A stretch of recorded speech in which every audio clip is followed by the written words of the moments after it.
Comenzamos esta semana y comenzamos un mes con esta octava de Pascua, este gran día, Eques Diego Fecit Dominum. Este es el día que hizo el Señor.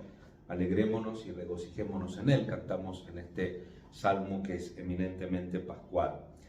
La palabra de Dios de este tiempo de Pascua ya la conocen bien. Y yo siempre vengo a decir lo mismo, este primer día de la octava, que tratemos de meditar tantas cosas que leemos todos los tiempos, ¿no? Antes, cuando estaba el diario papel, ahora el celular, los mensajitos, el famoso TikTok, el YouTube, la mar en coche. ¿Cuántas veces, cuánto tiempo le dedicamos, por ejemplo, a la Biblia por día? ¿Cuánto tiempo leemos la Biblia? Y justo apareció por ahí que leí un artículo del Papa Benedicto XVI, y también el Papa Francisco recuerda muchas veces la importancia de familiarizarnos con la palabra de Dios, ¿no? Entonces, lo que yo recomiendo, y que es como un poco la cantinela de cada año, es tomar el libro de los Hechos de los Apóstoles y repasarlo, porque nos cuenta más o menos los 30 años después de la resurrección de Jesús, hasta el año 63.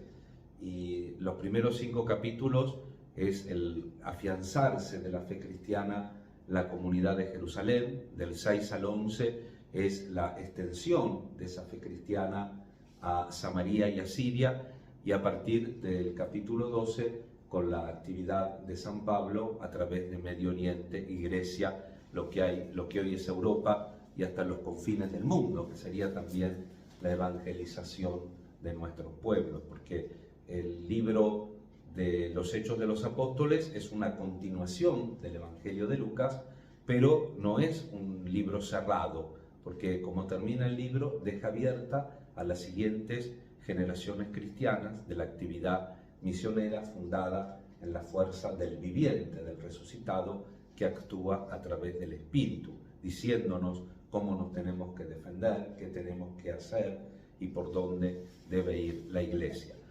En esta octava vamos a ir viendo a través de los distintos evangelios las apariciones de Jesús, que, como hemos dicho también en otras oportunidades, no agotan la resurrección. La resurrección es algo mucho más profundo y trascendente, pero a través de estas manifestaciones históricas concretas de la verdadera resurrección de Jesús, así como Jesús murió verdaderamente en la cruz, también verdaderamente resucitó.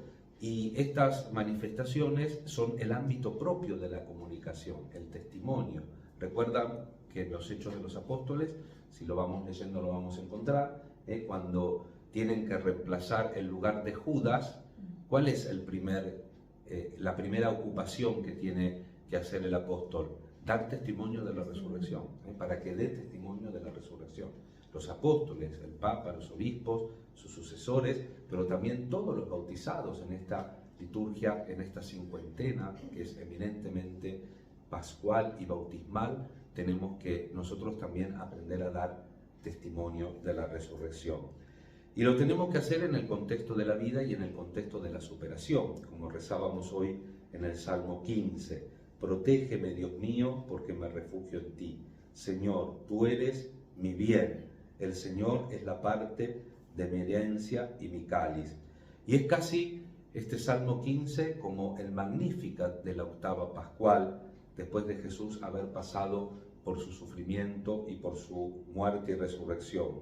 Por eso mi corazón se alegra y se regocija en mis entrañas. Magnífica, la alegría de la Pascua. Y todo mi ser descansa seguro, porque no me entregarás a la muerte, ni dejarás a tu siervo conocer la corrupción, o el camino al sepulcro, como dice la traducción de este leccionario. Y esta es la parte que me interesa, como para que la tengamos como hilo conductor de toda la liturgia de la octava y del tiempo pascual. Me harás conocer el camino de la vida, saciándome de gozo en tu presencia, de felicidad perpetua o eterna a tu derecha. Me harás conocer el camino de la vida, así como hemos hecho en Cuaresma el Vía Crucis.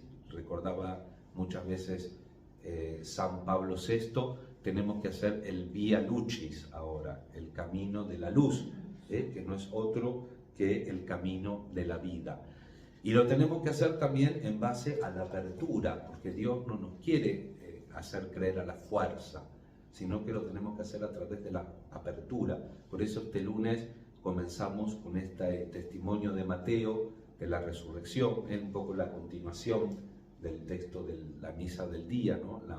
Las mujeres que se encuentran con la tumba vacía, que tienen que ir a avisar a los discípulos, se los dice el ángel, y ahora se encuentran con el mismo Jesús, que les envía a lo mismo, el testimonio, ¿no? Hay dos testimonios, uno directo porque ellas se encuentran con Jesús y a pesar de que mucha atención nos le van a prestar los apóstoles, sin embargo no se desaniman y siguen proclamando su mensaje, eso que los padres decían y que el Papa le aplicó a María Magdalena, ¿no? Las mujeres son las apóstoles de los apóstoles, porque fueron las primeras enviadas a anunciar precisamente el gozo, el Magnificat de la resurrección. Entonces, la apertura y aún también después de la Pascua, la dimensión de la limitación del testimonio humano, pero que tiene que ser irrenunciable y es condición sine qua non para que se siga manifestando el testimonio de la Iglesia a través de los tiempos y